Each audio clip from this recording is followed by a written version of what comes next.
Oh, yes, I am reading the book Atomic Habits. But what about your habits? See, today I'm talking about your case paper, जो हमारे clinic पे हम fill up करके लेते हैं. It's a very basic information. But habit के साथ मैंने शुरुआत क्यों की? बिकॉज जब भी हम केस पेपर में as a dental clinic the habits about we talk about a bad habits and वहाँ पे एक सेक्शन होता है हियर इट्स अ हैबिट. तो यहाँ पे मैंने इंटेंशनली लिखा है आगे कि like tobacco chewing smoking and etcetera etcetera. But sometimes what happen people write over there their other co-curricular activities जो उनके habits है, like watching TV, playing sports, makeup, dancing. but it's a very funny thing. but मैंने सोचा उसके ऊपर एक video बना लूँ. So आज हम बात करेंगे द पॉइंट्स जो भी केस पेपर में होते हैं उसके इम्पोर्टेंस और ये आपको क्यों फिलअप करने चाहिए. Starting from the date on which date you entered our clinic or got enrolled for a checkup. The date is important, which is written by us. आपका नाम, आपका एज, आपका जेंडर, जितने भी इंपॉर्टेंट पॉइंट्स हैं मैं आपको एक्सप्लेन करूंगी. बिकॉज समटाइम्स मैंने ये देखा है हमारे रिसेप्शन एरिया में लोग पूछते हैं कि ये इतनी सारी चीज़ें फिलअप करना इम्पोर्टेंट है क्या, हम क्यों फिलअप कर दें, हम हमारी इंफॉर्मेशन आपको क्यों दें. बट देखिए इसके पीछे ना एक साइंटिफिक रीजंस है हर एक चीज़ के पीछे, तो मैं वो एक्सप्लेन करूंगी. इसके बाद आता है आपका डेट ऑफ बर्थ. देखिए हमें आपके घर नहीं आना है आपके बर्थडे पे, तो इसलिए हम नहीं पूछते डेट ऑफ बर्थ. एक हमें आपका एक एज चाहिए होता है. एग्जैक्ट एज कैलकुलेट करने में समटाइम्स इट हेल्प्स. वैसे तो हम आपका एज ले रहे हैं, अगर आप डेट ऑफ बर्थ डिटेल नहीं देना चाहते तो it's okay, that you can put optional.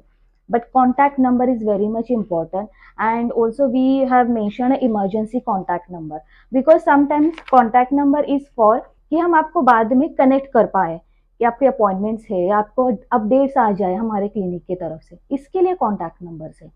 Emergency contact number is for देखिए अगर आप अकेले आए हो ट्रीटमेंट के लिए, यहाँ पे कुछ भी आपको हेल्थ इश्यूज फील होता है या फिर कभी ट्रीटमेंट की एंजाइटी फील होती है या फिर कुछ भी चीज़ होती है कि हम आपको अगर आप किसी चीज़ में डिस्कस करना है कुछ है, तो हम आपसे इमरजेंसी कॉन्टैक्ट नंबर को कॉन्टैक्ट कर सके और उनको यहाँ पे बुला सके. समटाइम्स अगर आपका फर्स्ट कॉन्टैक्ट नंबर हम नहीं यूज़ कर पाए या फिर वो कभी कभी आउट ऑफ नेटवर्क रहता है और आपको हमें कोई इमरजेंसी मैसेज भी देना होता है रिगार्डिंग योर अपॉइंटमेंट्स या कुछ भी हो, तो हम ऑल्टरनेटिव कॉन्टैक्ट नंबर यूज़ कर सकते हैं. So for that purpose emergency contact number is important. The next is address. The address, why address is important. सोचिए आप यहाँ पे आए हैं ट्रीटमेंट के लिए, it's very rarely happen, and आपको एंजाइटी की वजह से इट समटाइम्स हैपन अगर कुछ आपको इश्यूज फेस करना होता है, if you are systemic conditions involve patient like hypertension और बीपी समथिंग लाइक दैट. अगर आप यहाँ पे कोई हाई बीपी हो गया, कुछ भी इश्यू हो गया, तो हम आपके एक तो इमरजेंसी कॉन्टैक्ट नंबर पे कॉन्टैक्ट कर सकते हैं. कुछ नहीं हो पाया तो हम आपके एड्रेस के ऊपर कॉन्टैक्ट कर सके. The other reason of address is हम आपको कोई मेल करना चाहते हैं या कोई पोस्ट कार्ड, आज यूज नहीं, आजकल नहीं होता है, बट इससे पहले के टाइम पे होता था. कोई आज तो ईमेल्स किए जाते हैं, but address is for that purpose. तो समटाइम्स लोग एड्रेस देना हिचकिचाते हैं, तो उनको मैं ये कहना चाहती हूँ हम आपके घर नहीं आने वाले हैं या फिर आपका एड्रेस हम किसी को नहीं देने वाले हैं. तो first of all I want to make sure कि आपकी जितनी भी इंफॉर्मेशन यहाँ पे होती है वो सारी उसकी कॉन्फिडेंशियलिटी मेंटेन की जाती है. सो बहुत बार ये मेजर कंसर्न होता है कि हमारा पर्सनल डेटा आपके पास रहेगा, इसलिए लोग नहीं देना चाहते हैं. तो दैट इज़ एब्सोल्युटली आप ये एश्योर रहिए कि हम आपका डेटा कहीं पे भी लीक नहीं करेंगे. देन नेक्स्ट आता है आपका ऑक्यूपेशन, आपका मैरिटल स्टेटस, देन आपका ईमेल आईडी. तो ये बहुत सारी बेसिक चीज़ें हैं जो रिक्वायर्ड होती है. देन आपकी फैमिली डॉक्टर्स कॉन्टैक्ट डिटेल्स, जैसे मैंने ऊपर भी बोला पहले आपको कि अगर आपको कोई भी हेल्थ कंडीशन है तो हम कोऑर्डिनेट कर सके in case of emergency. Then आता है आपका सबसे important medical history.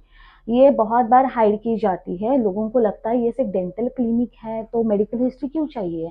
Right. But see oral cavity is, वहाँ से ही 80% आपके जनरल हेल्थ इश्यू स्टार्ट होते हैं। सो अगर आपकी मेडिकल हिस्ट्री रहेगी हमारे हाथ, तभी हम कोई डेंटल प्रोसीजर्स प्लान कर सकते हैं।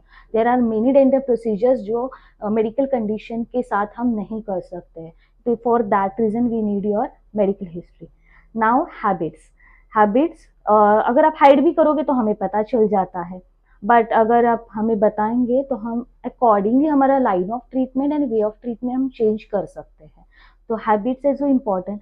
एलर्जीज, अगर बहुत सारी आजकल हम देखोगे 10 में से 6 लोगों को एलर्जी होती है हर किसी न किसी छोटी मोटी चीज़ से। बट यहाँ पे एलर्जीज अबाउट मेडिसिन होता है ये पॉइंट कि कोई मेडिसिन की एलर्जी है क्या, बिकॉज कोई भी हम मेडिसिन भी देती है पोस्ट ऑपरेटिव या समथिंग, वो क्रॉस नहीं होनी चाहिए, राइट, फॉर दैट पर्पज। तो हमारा केस पेपर बहुत सिंपल है, उसमें हार्डली 8 to 9 पॉइंट्स है जहाँ पे आपको फिलअप करना होता है। एंड उसके बाद तो मैंने तो यहाँ पे जस्ट फॉर पेशेंट्स कन्वीनियंस मैंने लिखा है कि it's a preferred language, because यहाँ पे मुंबई में तो बहुत सारे लैंग्वेज में बात करते हैं, तो कंफर्टेबल कौन सी लैंग्वेज है, इसीलिए मैंने ये पॉइंट लिखा है। Rest of the things I hope अभी आप इसके आगे कोई भी क्लिनिक पे जाओ या हॉस्पिटल्स में जाओ तो पूरा केस पेपर फिलअप कीजिए, बिकॉज उसके पीछे साइंटिफिक रीजन है। यहाँ पे कोई भी पर्सनल लेना देना नहीं है किसी को। सो आई होप ये आज मैं क्लियर कर पाई हूँ about dentistry, but beyond dentistry. Thank you.